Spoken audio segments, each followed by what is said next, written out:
Assalamualaikum warahmatullahi wabarakatuh. Apa kabar teman-teman? Semoga dalam keadaan sehat walafiat. Hari ini saya akan mempresentasikan materi tentang presentasi bisnis di mata kuliah komunikasi dan negotiation.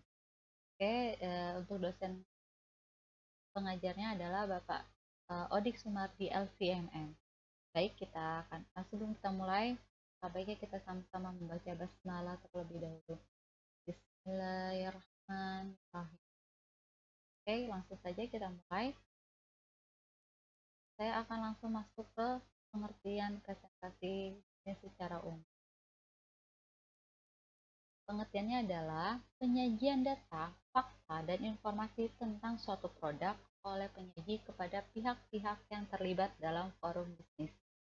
Oke, kita lanjut ke poin yang kedua, bentuk-bentuk dari presentasi. Bentuk-bentuk presentasi ini ada 3, yaitu pertama, presentasi dadakan.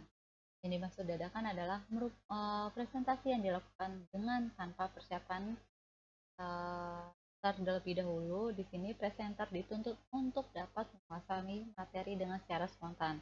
Yang kedua, presentasi tanpa teks atau hafalan, yaitu presentasi yang dilakukan dengan cara menghafal materi teks yang sudah disediakan. Dan yang ketiga, terakhir adalah presentasi naskah, yaitu presentasi yang dilakukan dengan cara membaca naskah kepada audiens. Oke, kita lanjut ke poin yang ketiga, yaitu alat bantu presentasi. Alat bantu presentasi banyak ya, diantaranya yaitu pertama blackboard, whiteboard, terus ada flipchart, ada transparan overhead projector, ada slide, ada papan tulis elektronik, ada video cassette recorder, dan yang terakhir adanya panel LCD projector. Baik, saya lanjut lagi ke poin persiapan presentasi. Apa sih yang harus disiapkan pada saat presentasi, yaitu gali informasi tentang audiens, cari tahu informasi audiens, rencana kegiatan presentasi. Misalkan kira-kira audiensnya itu apakah dari kalangan bisnismen, ataukah dari kalangan pendidik, ataukah misalkan dari dari perangkat pemerintah, macam-macam ya. Yang kedua adalah tetapkan tujuan presentasi. Maksudnya adalah apa isi presentasi, hanya untuk memberikan motivasi saja, informasi, atau ingin membujuk atau memberikan pengaruh kepada audiens. Yang ketiga adalah kuasai dan susun materi presentasi dengan baik. Maksudnya adalah buat isi materi lebih efektif dan efisien, dan juga dibuat lebih terstruktur agar muatan isi yang lebih berbobot.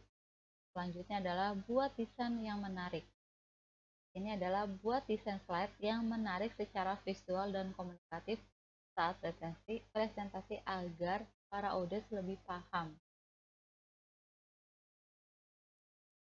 Oke, selanjutnya adalah syarat seorang pembicara. Syarat seorang pembicara adalah pertama, dia harus berlatih. Karena dengan cara dia berlatih, dia akan terbiasa untuk menghadapi audiens yang banyak. Gimana cara berlatihnya? Yaitu membiasakan berlatih di depan keluarga, bisa dengan keluarga atau dengan teman-teman dekat.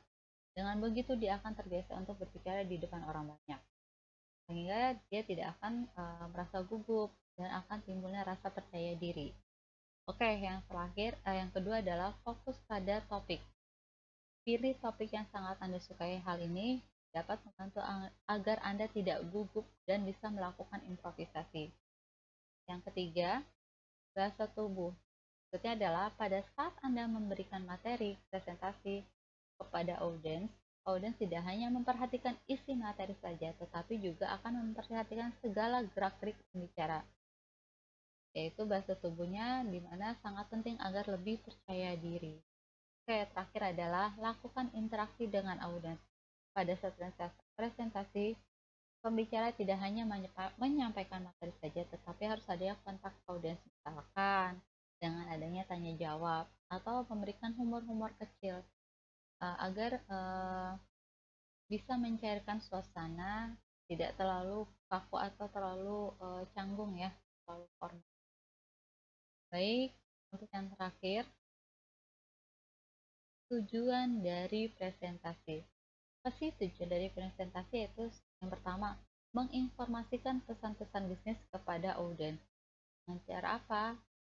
Maksudnya adalah menyampaikan pesan bisnis kepada audiens dengan lebih menarik dan mudah dipahami. Yang kedua, menghibur audiens, yaitu pada saat menyampaikan materi, bicara perlu menyelipkan humor-humor kecil agar dapat menghidupkan suasana. Yang ketiga adalah menyentuh emosi audiens.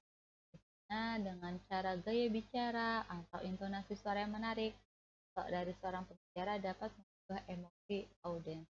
Dan yang terakhir adalah memotivasi audiens untuk bertindak. Ini adalah memotivasi audiens untuk melakukan atau bertindak sesuai dengan yang diinginkan oleh pembicara. Baik, terima kasih untuk materi yang telah saya sampaikan. Maaf bila ada kekurangan. Wabillahi taufiq walhidayah. Wassalamualaikum warahmatullahi wabarakatuh.